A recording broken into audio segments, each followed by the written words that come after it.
And then Chelsea defeated by Manchester United last night live on TalkSport at the Bridge. Shall we start there before we do this Spurs deep dive? Yeah, okay.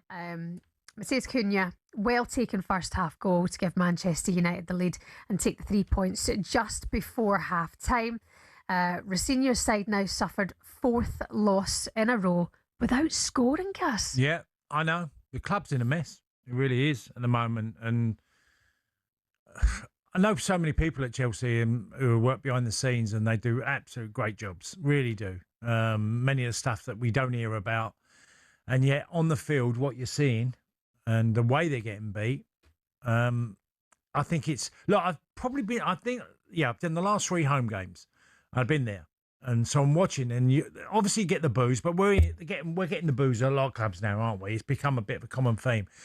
But before the game, you had the Blue Co demonstration, which Strasbourg fans came across.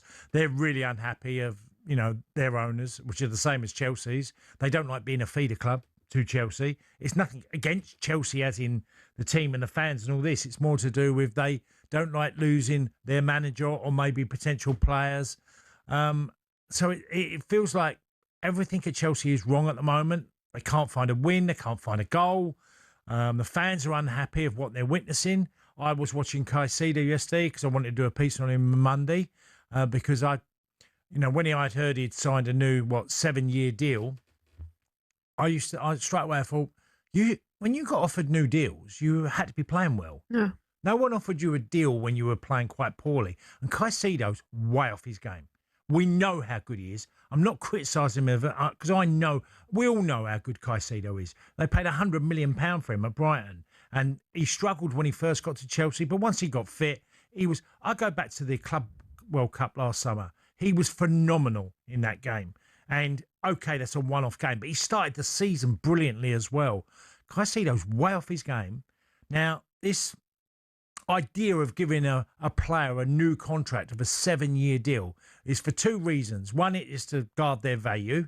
And the second is because there's a lot of bad stuff coming out of Chelsea. There's a lot of complaints. This is wrong. And, so there's lots of things going on and off the field. And that is why he signed a new 7-year deal, because someone's gone, we need some positive news. Yeah. And he's not played well.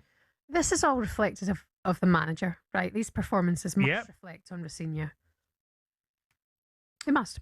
Well, of course he does. I mean, he's got to be in the same boat as everybody else. And that is, if you're given a job, whether you're young enough or you're an experienced manager or whoever comes in, you'll be scrutinised to the 10th degree on how well you do. So if it goes badly and you make a lot of decisions along the way that, look, yes, they didn't have Pedro. He played Liam Delap. And Liam Delap hasn't had a good start to his time at Chelsea. That's probably understating it slightly. He's had a really hard time.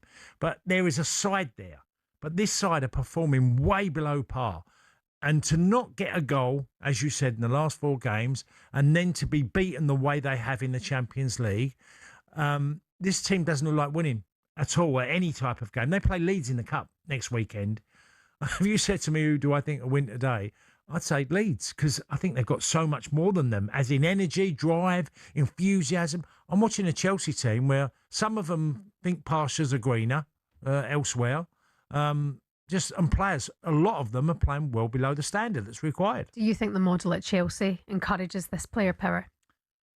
Well, what it does, it gives incredible security on long-term contracts for players that could be there for how many now? I mean, I wouldn't know the exact number. There must be about 7, 8, maybe even 10 players who've got 6, 7-year deals. I mean, I just find that madness. If you're lucky enough to go, we've got 1 or 2 on these huge deals and we're keeping them because they're such a valuable asset to us, but some of these assets are going to be lumbered, the club with, because they're not going to be in the first team. Yeah. Or close to it. So I don't see that model. I think you have to be flexible, Shaban. You do, in everything you do. Yeah. I mean, the performance is so below par. Chelsea fans are starting to lose their minds. I mean, you look at the table as well, Cass. Merseyside derby today at Hill Dickinson. If Everton win, which is very, very possible, they'll leapfrog Chelsea at the table. Well, they've got a pack behind them, hunting them down, haven't they? It's not Yeah. just them, it's Bournemouth and Brentford and others. Yeah. Everton, they've got a good number of clubs that can surpass Chelsea. This club is used to success now. I've got a few kids and got 3 Chelsea fans as kids, okay? And they've never witnessed anything. They don't remember the Chelsea team. Obviously, they weren't around when I was there in 92 to 94, and we were a mid-table Premier League team.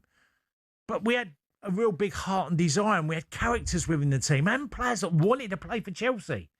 I don't see this model. I don't see that. Yeah. And I've seen this at other clubs. It's not just Chelsea.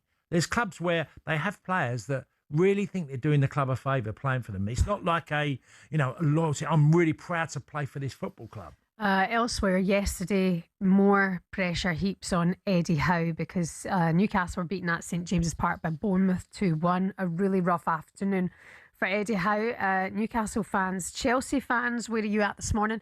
03717 223344 is the number. The phone lines are open. If you want to put your point to cast, come on and have a chat with us. How concerned are you, Chelsea fans, that you're not going to make Europe now? Get in touch with the show. You're listening to The Weekend Breakfast on TalkSport in partnership with Volkswagen Transporter. Search VW Transporter to find out more. Coming up next, we'll discuss that late drama at Spurs and what it might mean for the relegation. Chelsea Football Club have officially parted ways with manager Liam Rosenior following intense pressure from supporters ahead of their high-profile clash with Manchester United F.C. The decision marks another dramatic chapter in what has been a turbulent period for Chelsea FC, with fans playing a significant role in shaping the outcome. In recent weeks, frustration among supporters has been building. Poor performances, inconsistent results, and a lack of clear identity on the pitch led to growing unrest. Protests and vocal criticism outside Stamford Bridge sent a strong message to the club's leadership that change was needed, and quickly. Rosenior's time in charge has been under constant scrutiny. While there were moments of promise, they were overshadowed by disappointing displays and missed opportunities. Questions surrounding tactical decisions, squad management, and overall direction became impossible to ignore. With a crucial match against Manchester United approaching, the pressure reached a breaking point. The timing of the decision is significant. With such a high-profile fixture on the horizon, Chelsea have chosen to act decisively in hopes of sparking an immediate response. The club is expected to appoint an interim manager to guide the team through this critical period while they search for a long-term replacement. For the players, this change represents both a challenge and an opportunity. A new managerial voice often brings renewed energy, fresh tactics, and increased competition for places. However, it also demands accountability, as performances will be closely watched in the coming games. Fans will be hoping that this bold move leads to a turnaround. Their voices have been heard, but expectations remain high. They want to see passion, commitment, and a clear plan for the future.